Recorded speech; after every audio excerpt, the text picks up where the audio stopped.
Good evening to all of you.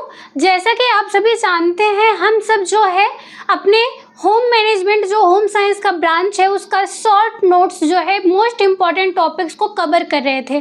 पिछले class में हमने प्रॉन्ग के अनुसार जो भी रंगों का वर्गीकरण दिया गया था, विभिन्न प्रकार के जो रंग चक्र बताए गए, रंग पहिया बताया गया आपको, वो सब क्लास के बाद आज की क्लास में हमें पढ़ना है कि मुंसेल के द्वारा रंग प्रणाली किस प्रकार की दी गई है। इन्होंने प्राथमिक रंग क्या बताया, द्वितीयक रंग के अंतर्गत क्या बताया है।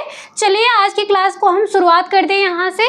देखिएगा, मुंसेल के अनुसार ये जो मुंसेल हैं, जिस प्रकार से प्रॉन्ग ने अपने रंग चक्र को दिया था, अपने अनुसार प्राथमिक रंग, द्वितीयक रंग और तृतीयक रंग को बताया था, उसी प्रकार से मुंसेल ने भी अपना वर्गीकरण किया रंगों का। और उन्होंने बताया कि जो प्राथमिक रंग होते हैं, प्राथमिक रंग मतलब होता है स्वतंत्र रंग, जिसमें किसी रंगों का प्रयोग नहीं किया जा रहा है बनने के लिए, बल्कि वह अपने आप में स्वतंत्र रूप से है। देखिएगा, प्राथमिक रंग में इन्होंने बताया कि लाल, हरा, नीला, पीला, बैंगनी, ये 5 रंग जो है इन्हें बताया है प्राथमिक रंग। इसके बाद जो द्वितीयक रंग है, ये 2 प्राथमिक रंगों के मेल से जो रंग प्राप्त होता है उसे बताया है कि द्वितीयक रंग होता है। शायद यही बातें आपको पिछली क्लास में भी बताई गई थी। प्रॉन्ग के अनुसार भी यही बताया गया था कि जो स्वतंत्र रंग होते हैं वो प्राथमिक रंग होते हैं, और 2 प्राथमिक रंगों के संयोग से ही क्या बनता है, द्वितीयक रंग बनता है। उसके बाद एक प्राथमिक और एक द्वितीयक के मिलने से तृतीयक रंग बनता है। यही बातें आपको उसमें भी बताई गई थी, लेकिन इसमें डिफरेंट यह है कि उसमें प्राथमिक रंग 3 बताए गए थे, इसमें आपको प्राथमिक रंग 5 देखने को मिल रहा है। आपसे एग्जाम में टीजीटी, पीएचडी, नेट, जेआरएफ जो भी एग्जाम है आपका होम साइंस का, वो चाहे किसी भी स्टेट का हो, वो सभी में क्वेश्चन पूछा जाता है कि मुंसेल के द्वारा जो प्राथमिक रंग बताया गया वो कितने हैं। तो वहां पे आपको सिलेक्ट करना होगा कि 5 रंग लाल, हरा, पीला, नीला और बैंगनी बताया गया। और द्वितीयक रंग जो 2 प्राथमिक रंगों के मेल से बन रहा है वो क्या है, लाल, पीला। जैसे ये लाल है और ये पीला, दोनों प्राथमिक रंग है, दोनों के मिलने से लाल पीला बन रहा है। पीला और हरा के मिलने से पीला हरा बन रहा है। नीला और बैंगनी के मिलने से नीला बैंगनी बन रहा है। तो इस प्रकार से द्वितीयक रंग ये बताए गए। फिर तृतीयक रंग की अगर हम बात करते हैं, इसमें एक प्राथमिक रंग और एक द्वितीयक रंग, एक प्राथमिक और एक द्वितीयक रंग के मिलने से हमें क्या प्राप्त होता है, तृतीयक रंग प्राप्त होता है। वहीं पे आपने जो है प्रॉन्ग के वर्गीकरण में पढ़ा था, एक मध्यवर्ती रंग होता है। वहां पे आपने देखा था कि 2 प्राथमिक रंगों के संयोग से जो रंग बनता है वो क्या होता है, मध्यवर्ती रंग होता है। वहां पे ये देखने को मिला था, लेकिन यहाँ देखिएगा तृतीयक रंग में एक प्राथमिक और एक द्वितीयक के मिलने से तृतीयक रंग बन रहा है। यहाँ देखिएगा, प्राथमिक रंग लाल है और द्वितीयक रंग लाल पीला, ये दोनों रंगों को मिलाने के बाद क्या होगा, लाल पीला लाल रंग प्राप्त होता है। पीला और पीला हरा, एक प्राथमिक और एक द्वितीयक के मिलाने से पीला हरा पीला रंग प्राप्त होता है, इसे तृतीयक रंग माना गया है। जितना यहाँ पे एक एक पॉइंट बताया जा रहा है आप लोग को, वो बहुत ही इम्पोर्टेंट पॉइंट है। आपको इससे बहुत बड़ा थियरी नहीं बताया गया, बल्कि एग्जाम के पर्पज से शॉर्ट में ही आपको ये चीजें बताई गई हैं। इसके बाद देखिएगा, ये इनका रंगों का वर्गीकरण था। मुंसेल के द्वारा जो रंगों का वर्गीकरण किया गया वो सिर्फ 3 था, प्राथमिक रंग, द्वितीयक रंग और तृतीयक रंग। इसमें देखिएगा, इसके बाद रंगों के कुछ परिमाण बताए गए हैं। ये बता रहे हैं कि आप कैसे माप सकते हैं, क्या उसका परिमाण होता है, कैसे जान पाएंगे कि ये कौन सा रंग है। वो परिमाण जो इन्होंने 3 बताया, एक ह्यू है, दूसरा मूल्य या वैल्यू, तीसरा है क्रोमा। वहीं पे अगर हम ह्यू की बात करते हैं, आपसे पूछा जाए कि ह्यू मतलब क्या होता है, ह्यू का अर्थ किससे लगाया जाता है, तो वहाँ आपको सिलेक्ट करना होगा शुद्ध रंग का नाम। शुद्ध रंग यानी कि स्वतंत्र रंग कोई भी है वह क्या है, इसमें किसी रंगों का मिलावट नहीं है। इसका मतलब ये प्राथमिक रंग जो भी हैं, जो भी शुद्ध रंग है, उसमें कोई और भी मिक्स नहीं किया गया है, उस रंग को ह्यू कहा गया है। यानी कि शुद्ध रंग का जो नाम है उसे ह्यू के नाम से जानते हैं। और वैल्यू की अगर बात करें तो जो रंग होता है वो रंग हल्कापन में है या फिर गहरेपन में है। ये बातें ये मूल्य बताता है। कब बताता है, जब शुद्ध रंगों में सफेद रंग, काला रंग और ग्रे रंग होता है। सफेद रंग, काला रंग और ग्रे, ये तीनों रंग मिलकर ही रंगों के मूल्य को बताते हैं कि रंग हल्का होगा या फिर गहरा होगा। इसके आगे अभी हम डिटेल में बताते हैं कि शुद्ध रंग और मूल्य जो बताए गए हैं, हल्कापन या गहरापन, इनको मिलाने के बाद किस प्रकार का रंग हमें प्राप्त होता है। इसके बाद देखिएगा क्रोमा जो है, क्रोमा का मतलब होता है कि रंग जो है वो मंद चमक है उसका या फिर तीव्र चमक है। रंगों का मंदपन और तीव्रता, ये चीजें अगर देखने को मिल रही है, इसका मतलब है वो रंग का क्रोमा कहा जाता है। इसमें देखिए रंग चक्र में एक पट्टी के सामने आपने देखा कि रंग चक्र जो है उसमें 12 पट्टियां पाई गई।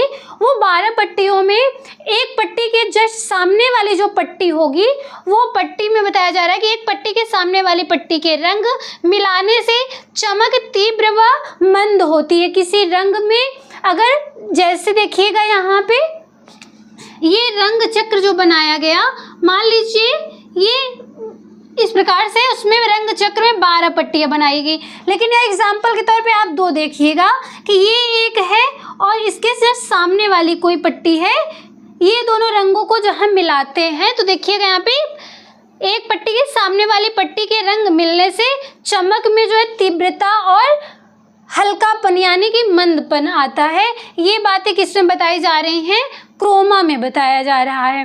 इसके आगे देखिएगा ये जो ह्यू था और मूल्य था, ये किस प्रकार से इसमें परिवर्तन आ रहा है, ये बात यहाँ पे देखिएगा आप लोग कि जब शुद्ध रंग यानी कि जो ह्यू है, कोई भी शुद्ध रंग है उसमें अगर हम सफ़ेद रंग मिला देते हैं तो उसको क्या कहा जाता है, टिंट के नाम से जाना जाता है।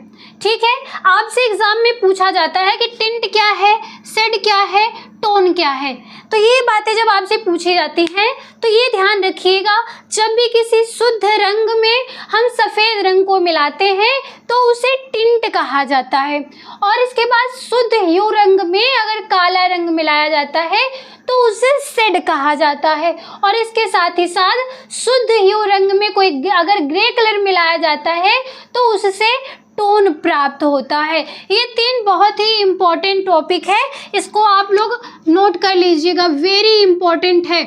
ठीक है, ये तीनों जो वर्ड है ये वेरी इंपॉर्टेंट क्वेश्चंस में आते हैं। प्रेजेंट टाइम में ज़्यादातर आपको हर स्टेट में जो भी टीचिंग से रिलेटेड एग्जाम हो रहा है होम साइंस का, वो सभी में ये क्वेश्चंस पूछे जा रहे हैं, चाहे वो किसी स्टेट का टीजीटी पीजीटी हो, स्टेट टेट हो, इसके बाद अगर नेट जेआरएफ का एग्जाम है, सभी एग्जाम में ये पूछा जा रहा है।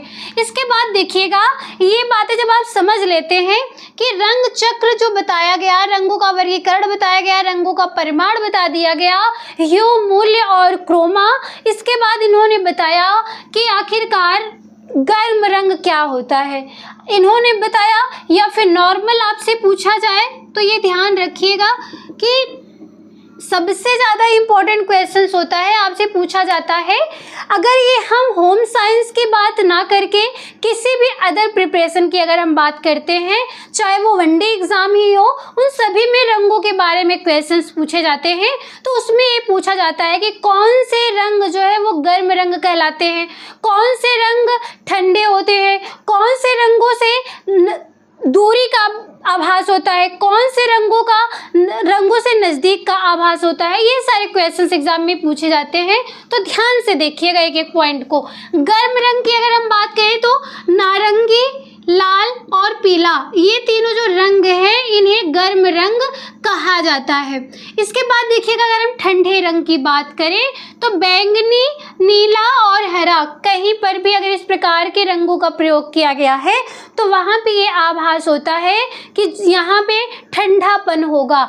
क्यों इसको कहा गया, आप देख रहे होंगे पृथ्वी का रंग जो बताया गया है नीला दिखाया जा रहा है, क्यों, क्योंकि यहाँ पे जल की मात्रा अधिक है।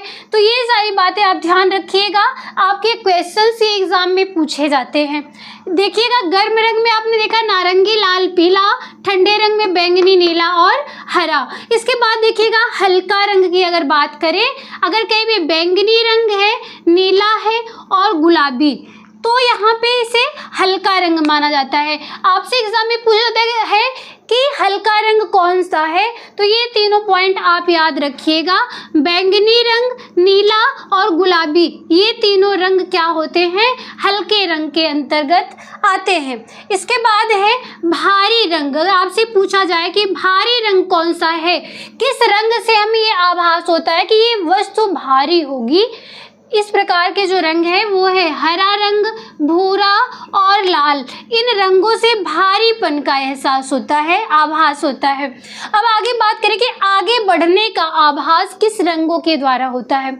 एग्जाम में क्वेश्चन पुटअप किया जाता है कि किस प्रकार के रंगों का प्रयोग अगर हम अपने कमरे की रंगाई के लिए करते हैं, सजावट के लिए करते हैं, तो हमें कमरा जो है वो बड़ा प्रतीत होता है। जहाँ पे आप हल्के रंगों का प्रयोग करेंगे, जैसे सफ़ेद रंग है, तो वहाँ पे आपको देखने में लगेगा कि जो कमरा है वो बहुत ही बड़ा है।